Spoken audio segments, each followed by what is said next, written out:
जो हमारे मुख्य अतिथि हम सबके बीच में हैं, मैं उनका परिचय आप सबके सामने रखना चाहूँगा। आज के हमारे मुख्य अतिथि हमारी इस बिलावर विधानसभा के हमारे विधायक member of legislative assembly Pandit Satish Sharma ji, उनके साथ उपस्थित डीडीसी इंजीनियर विक्रम सिंह जी और उनके साथ उपस्थित अमरीक सिंह जी, एक्स सरपंच को, ये आज के हमारे मुख्य अतिथि हैं। हम सब जानते हैं कि हम सब ये भली भांति जानते हैं, इस वर्ष से पहले जो यहाँ की रामलीलाएं चला करती थी, यहाँ तो सड़क के उस पार हमारी ये एक लेंटर वाली कंस्ट्रक्शन वाली स्टेज हुआ करती थी। उसके बाद जब रामलीला यहाँ चलती रही तो वो स्टेज पर्दों के साथ बनाई जाती थी, परंतु आप सब लोगों के सहयोग से और इस रामलीला के प्रत्येक कार्यकर्ता की तरफ से और युवा शक्ति के सहयोग से आज बड़े हर्ष और खुशी का विषय हम सबके लिए है कि रामलीला का एक पक्का भवन जो है प्रभु श्री रामचंद्र जी की कृपा से हमने बनाने का प्रयास किया है। मैं यहाँ बैठे समाज से ये विनती भी करता हूँ और ये मुझे उम्मीद भी है अपनी क्लब के सभी कलाकारों की तरफ से कि अभी बहुत सा काम इस भवन में लंबित है। जिस तरीके से इस भवन को अभी तक बनाने में आपका सहयोग हमें मिला है, मैं ये आशा और ये उम्मीद करता हूं कि आगे भी इसी तरह से आपका ये मार्गदर्शन, ये सहयोग हमें मिलता रहेगा। यहां बैठी हुई संगत से मैं एक आग्रह छोटा सा और करना चाहता हूं कि ये रामलीला की स्टेज, ये रामलीला का मंच केवल इस बात तक सीमित नहीं है कि हम प्रभु श्री रामचंद्र जी का, उनके जीवन की लीला आप सबके सामने यहां दिखा रहे हैं। जो जहां तक भी लोग इस रामलीला के मैदान में पहुंचते हैं इस रामलीला को देखने के लिए, मैं उनसे ये हाथ जोड़कर अपनी क्लब के सभी कार्यकर्ताओं की तरफ से आग्रह करता हूं, सभी माता पिताओं से, कि हमारे गांव में, हमारे इलाकों में जो रामलीलाएं चलती हैं, ये हम जैसे नौजवानों के लिए, छोटे बच्चों के लिए सबसे बड़ा प्लेटफॉर्म है। क्योंकि एक प्लेटफॉर्म हमें स्कूल में प्रोवाइड किया जाता है, वहां हमने सिर्फ उन्हीं लोगों के आगे खुद को प्रदर्शन करके दिखाना होता है जो हमारे सहपाठी हों, जिनके साथ हमारा रोज मिलना जुलना हो। परंतु ये एक ऐसा मंच है, यहाँ भिन्न भिन्न प्रकार के और भिन्न भिन्न स्थानों से लोग आए हुए होते हैं। और मैं सब माता पिताओं से आग्रह करूंगा कि जब हमारी अगले वर्ष की रामलीला आए और जब हम अपनी रिहर्सल का कार्यक्रम शुरू करें, तो इस समाज के माता पिताओं से मेरा यह हाथ जोड़कर आग्रह है कि अपने बच्चों को इस रामलीला में जरूर भेजें, क्योंकि संस्कारों की जो ज्योति प्रज्वलित होगी वो यहीं से होगी, यहाँ हमारे घरों से होगी। घरों में हम रोज करते हैं, परंतु यहाँ आपके सबके सामने एक ओपन स्टेज में अपना प्रदर्शन करना ये एक अलग बात है। मेरी आपसे पुनः ये विनती भी है कि अगले वर्ष की रामलीलाओं में अपने बच्चों को खुद रिहर्सल में भेजिए, ताकि उनको यहाँ से एक प्लेटफॉर्म मिले, एक मंच मिले, और जब वो यहाँ से निकले तो इस बिलावर का नाम इस प्रदेश में, इस भारतवर्ष में रोशन करे। मैं ज्यादा लंबा ना कहते हुए हमारे आज के मुख्य अतिथियों को मंच पर आग्रह करता हूँ आने के लिए, और उनके साथ उपस्थित हमारी क्लब के जितने भी वरिष्ठ सदस्य वहां मौजूद हैं, मैं उनसे भी आग्रह करता हूं कि वो भी क्लब पर पधारने की कृपा करें।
इस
बिलावर के अंदर ऐतिहासिक स्थान है ये हमारा ग्राउंड जो है रामलीला जी का। यहाँ पे मंचन होता है और मुझे अच्छा लग रहा है कि आज मैं आप सबके सामने हूँ। यहाँ पे हमारे यहाँ के रामलीला कमेटी के अध्यक्ष राजेश जी, संदीप जी, सभी सम्मानीय यहाँ के प्रमुख लोग मंच पे हैं। और मुझे बड़ा अच्छा जो लगा वो ये लगा कि यहाँ पे आदरणीय सम्माननीय परम श्रद्धेय वाल्मीकि जी का चित्र इन्होंने लगाया हुआ है, जो इस रामायण के रचयिता है। और ये बहुत अच्छी बात है कि हम लोग मंचन तो करते हैं लेकिन कई बार भूल जाते हैं। और मैं अभी यहाँ पे बैठा था सामने तो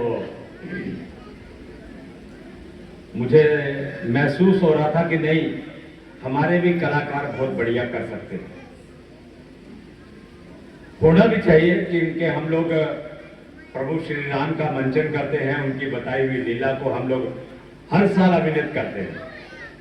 लेकिन मेरा एक निवेदन भी है आप सबसे, हम मंचन करें, अभिनय करें, भगवान की बताई हुई लीला को थोड़ा सा देखें और चलते बने। ऐसा नहीं होना चाहिए। ये लीला अपने हृदय के अंदर आत्मसात होनी चाहिए, तभी देखने का कुछ उसका लाभ होगा साहब।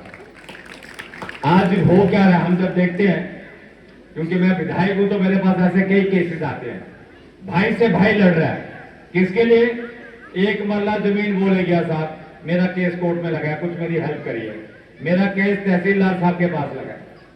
और वो भी भाई देखिए आप, पिताजी के कहने पे 14 वर्षों के लिए जंगल में चले गए। और वो पत्नी देखिए, एक महलों की राजकुमारी, पति के साथ वो भी जंगल की तरफ प्रस्थान कर गई।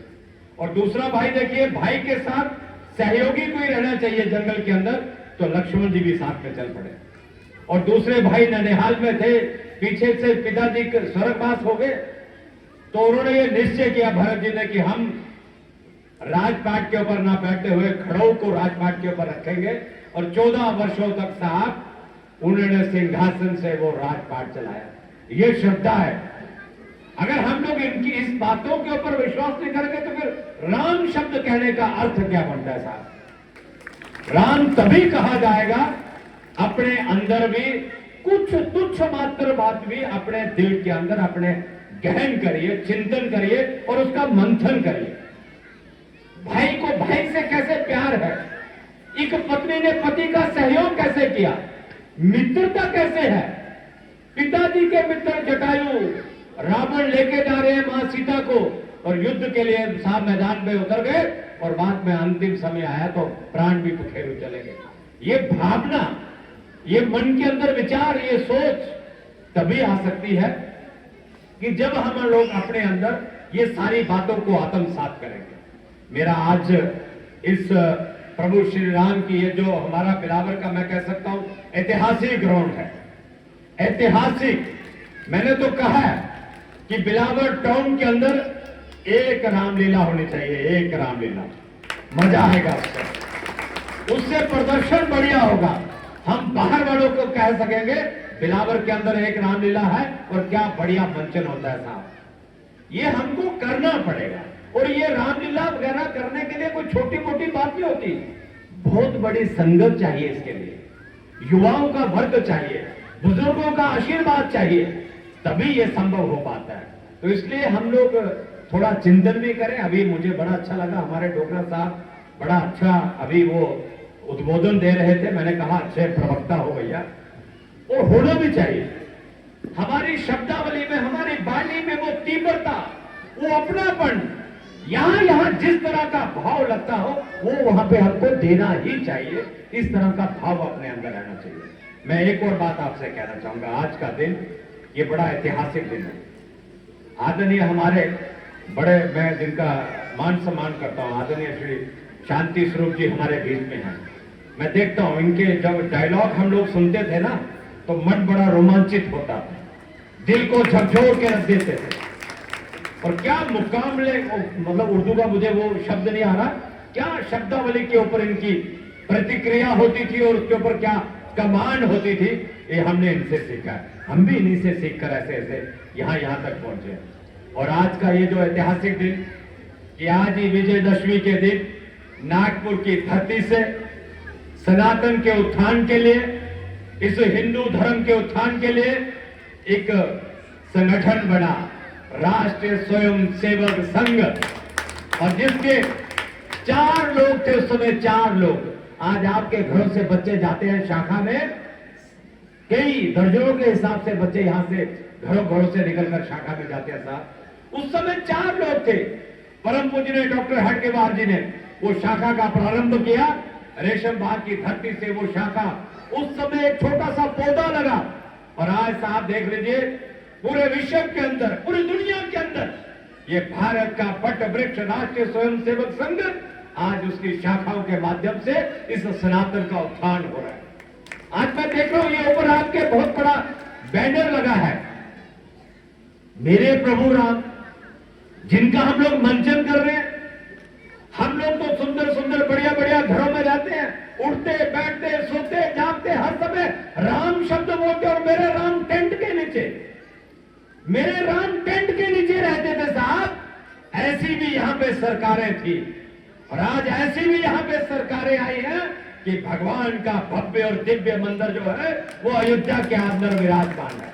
ये उसका ऊपर मैं देख रहा हूं मंदिर का आपने एक बहुत बढ़िया वो बनाया हुआ है। तो ये करने की भावना, क्षमता, हिम्मत, उत्साह ये किसी किसी के अंदर होता है। आज हम लोग उस वट वृक्ष का दिन, विजयदशमी के दिन, डॉक्टर हडगेवार जी ने राष्ट्रीय स्वयंसेवक संघ का एक शुरुआत की।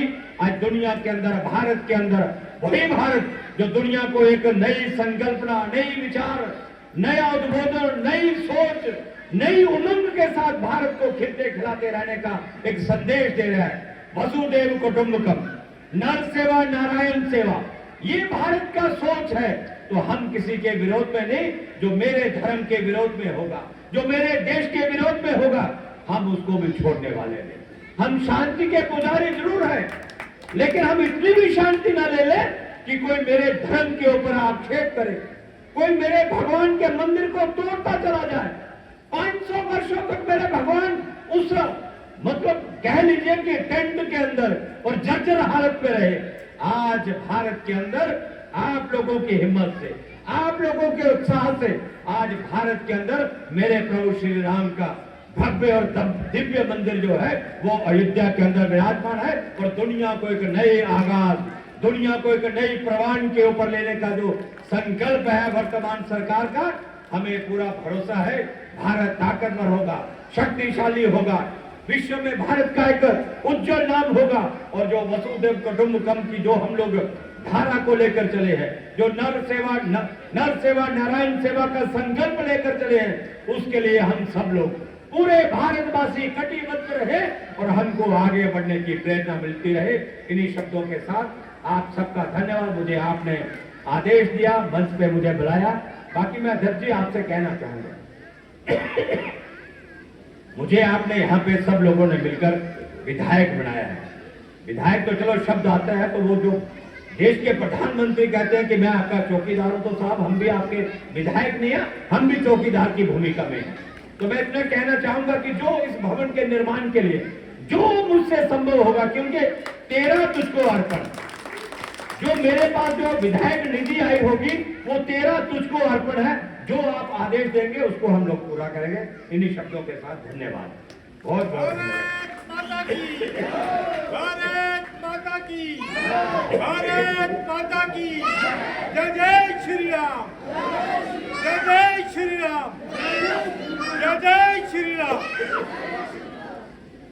अब मैं हमारी क्लब के वरिष्ठ सदस्य, जिनको हम शायद हम तब छोटे होते थे और हायर सेकेंडरी स्कूल से सुनते आ रहे हैं, वो शब्द जैसा एमएलए साहब ने कहा कि वो वाकई में वो सीखने वाली चीज़ें हैं और हमें सीखने को भी बड़ा कुछ मिलता था।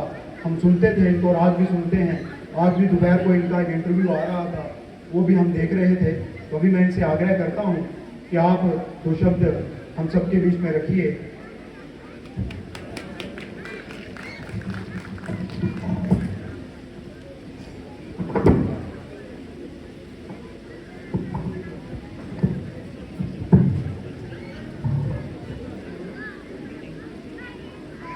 व्याकरण तो इस बात की इजाजत नहीं देता कि हम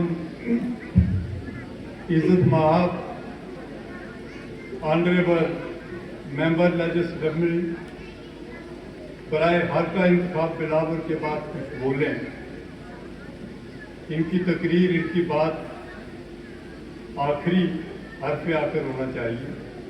बहरहाल मुझे हुक्म हुआ है इस रामलीला क्लब के सदर की तरफ से कि मैं इज्जत माब एमएलए साहब का उनकी तशरीफ आवरी के लिए उनके हमरा अपने अजीज डिस्ट्रिक्ट डेवलपमेंट कमेटी मेंबर जनाब विक्रम सिंह मल्होत्रा और सरपंच अमरीक सिंह जी का भी यहाँ तशरीफ आवरी के लिए दिल की उम्मीद गहराइयों से अपनी तरफ से और आप तमाम हजरात की तरफ से और बिलखसूस मेंबरान रामलीला क्लब बिलावर की तरफ से शुक्रिया अदा करता हुआ उनको खुश आमदीद अर्ज करूं। सामिन हजरात, जैसा कि सतीश जी ने फरमाया, वो हमारे एमएलए हैं, पूरी कॉन्स्टिट्यूंसी की शान है, इंतहाई अजीम मुकर्रर हैं, हमारे अजीज भी हैं। अगर हम गलत नहीं तो शायद हायर सेकेंडरी में जब हम टीचर थे तो आप यहाँ तालीम हासिल कर रहे थे। लेकिन कुछ बातें ऐसी होती हैं जिन्हें इंसान को इखलाकी तौर पर तस्लीम करना होता। वो इन्होंने मेरी तारीफ की, लेकिन मैं इस मंच से, इस स्टेज से, इस प्लेटफॉर्म से ये कहने की इखलाकी जुर्रत रखता हूं कि सतीश जी ने जो मुकाम अपने लिए हासिल किया है वो यकताए रोजगार है और आप हजरात की तरफ से इनके लिए भरपूर तालियां होंगी। शामिल हजरात, रामलीला का यहाँ जिक्र चल रहा था। आज पूरे हमारे माशरे में जात बिरादरी का बहुत जबरदस्त जहर बुर रहा है। अगर मैं ये अर्ज करूं कि वाल्मीकि जी के बगैर रामायण नामुकम्मल है तो गलत नहीं होगा। वाल्मीकि जी किस बात से थे मैं इसका जिक्र नहीं करूंगा। अगर मैं ये अर्ज करूं कि गो निखात के बगैर रामलीला नामुकम्मल है तो ये गलत नहीं होगा। उनकी क्या जात थी और रामचंद्र जी के दिल में उनके लिए क्या मर्तबा था, क्या इज्जत थी, तो ये गलत नहीं होगा। शिवरी के बगैर रामलीला का तसव्वुर मेरे ख्याल में कोई माने नहीं रखता जब तक कि हम शिवरी का जिक्र न करें और उनकी दी हुई तालीम जो कि सीता जी को उन्होंने दी वो हमारे लिए एक मशल राह है। एक मामूली धोबी का जिक्र रामलीला में ना हो तो रामलीला अधूरी है। धोबी की क्या जात थी, तो इस तरह इस पूरे गुलदस्ते से ये रामलीला बनी, रामायण बनी लेकिन आज पता नहीं क्या हो गया इस पूरे मुल्क में। हम देखते हैं अखबारों में, फेसबुक पे इस कदर जात बिरादरी का जहर, इस कदर नफरत और इस कदर टकराव और तजाद का माहौल बन रहा है। हम चाहते हैं कि हम अगर रामलीला को सच्चे दिल से अपनी जिंदगी में ढालना चाहते हैं तो हम इस बात से अपने आप को आज़ाद रखें। मैं गो कहते हैं याद माजी भी एक अजाब है यारब, छीन ले मुझसे हाफजा मेरा। गो माजी की तलखियाँ, माजी की यादें हमारे साथ जुड़ी हुई हैं। कभी कभी हमें उन अपने साथियों का, उन अपने हम सफर लोगों का जिनके साथ अपने जिंदगी के बहुत ही अजीम दिन गुजारे हैं याद आती है। मंच पे आए हैं तो हमें वो साथी भी याद आते हैं जिनका मर्तबा, जिनकी शान, जिनका हुनर यकताए रोजगार था और उन्हीं की वजह से इस रामलीला का एक बहुत बड़ा नाम था। आपने बड़ी दुरुस्त निशानदेही की कि बिलावर में एक रामलीला होनी चाहिए। सर 3 बार हमारी रामलीला के 2 टुकड़े हुए। इस रामलीला की बुनियाद आज से 94 साल पहले 1931 को यहाँ के साबका MLA रामचंद्र खजूरिया जी ने डाली थी। रामचंद्र खजूरिया जी ने डाली थी और मैं आपको अर्ज करूं कि उनकी कितनी शान थी। रामलीला जब शुरू हुई तो उन्होंने जनक का रोल उसमें किया और जिस रोज सोमवार का सीन था उसी दिन उनका बेटा जो था, जिसकी उम्र लगभग 10 साल के करीब थी, वो इस जहाने फानी से रुखसत कर गया। स्वयंवर का सीन जनक का सीन होता है, आपको पता होना चाहिए। और फिर मजे की बात यह है कि चिता अभी जल रही थी, उन्होंने क्लब वालों को कहा कि रामलीला रुकेगी नहीं, होगी। ये मामूली बात नहीं है। मैं इस रामलीला के मंच से उन लोगों के त्याग, उनकी कुर्बानी, उनकी जुर्रत, उनकी साबित कदमी की बात कर रहा हूं। दुनिया हैरान हो गई कि बच्चे की चिता जल रही है और ये कह रहे हैं रामलीला होगी, और कहते हैं उन्होंने इतना बड़ा लंबा चूड़ा पहना था, पूरी तरह मेकअप करके घर से आए और यहाँ उन्होंने इस क्लब में जनता रोल किया। ये साबित कदमी, ये असूल, ये बातें हमने अपने बुजुर्गों से सीखी है और हम ईमानदारी से कहते हैं कि हम इस पर चलना शान समझते हैं, फख्र समझते हैं। रही बात आज 100 साल 7 साल तकरीबा तो हो रही है। मैं नागपुर गया हूँ, मैंने वो जगह देखी है जहाँ ये इसकी बुनियाद डाली थी आज से 100 साल पहले। और एक रात की एक खास बात आपसे मैं अर्ज करूं कि मेरी शुरू में सोच जो थी वो कम्युनिस्ट सोच थी। मैं रेड फ्लैग अप कहता था, चीन का नेता हमारा नेता कहता था, लेकिन इमरजेंसी में गिरफ्तार होने के बाद मैंने दूसरे सरसंघ चालक गुरु गोरवलकर जी की लिखी हुई किताब बंचेस ऑफ थॉट्स पढ़ी, मेरा दिमाग हिल गया। मैं जेल में था, सियासी कैदी था, मेरा दिमाग हिल गया कि मैं कहता हूं कि चीन का नेता हमारा नेता, अरे भारत का नेता। बेशक शेख मोहम्मद अब्दुल्ला ने मुझे जेल में डाला है, शेख मोहम्मद अब्दुल्ला मेरा नेता हो सकता है, चीन का नेता मेरा नेता नहीं हो सकता। हमारी सोच में फर्क आ गया। तो मैं आपसे अर्ज कर रहा हूं कि तब से लेकर हमने देखा क्या कि इस कौम को, इस मुल्क को आज किसी की आशिक जरूरत है तो वो राष्ट्रीय स्वयं सेवक संघ है। और मैं इस बात को यकीनी बनाता हूं, आज तक जब भी बिलावर में इसका बात क्या कहते हैं होता है, मैं उसमें हाजिरी देता हूं। मैं आपसे एक बात का और इंकशाफ करूं कि मेरे बड़े बेटे राहुल जी अभी सिर्फ 7 साल के थे। राष्ट्रीय स्वयंसेवक संघ का एक शिविर था उधमपुर में, मैंने सुभाष नंदा जी को बुलाया। मैंने कहा इस बच्चे को लेना है आपने। सुभाष जी इंचार्ज थे। वो कहने लगे छोटा, मैंने जो मर्जी है, इसको कुछ हो गया, मैंने कहा मेरी जिम्मेदारी। वो उस बच्चे को वहां ले गए। 2 दिन के शिविर के बाद आया, हमारे घर उन दिनों नॉन वेज चलता था। मेरे बड़े बेटे राहुल जी कुसोत्रा ने यहाँ आते नामे छोड़ दी। 7 साल के बच्चे ने 2 साल के बाद 7 दिन करके शिविर अखनूर में था। मैंने अपने दोनों छोटे बच्चों को संस्कार पाने के लिए अखनूर भेजा और मुझे इस बात का फख्र है कि मेरे बच्चे संस्कारी बच्चे हैं। मेरे बच्चे भारत माँ के सच्चे सपूत हैं। उनको भारतीय परंपराओं से प्यार है और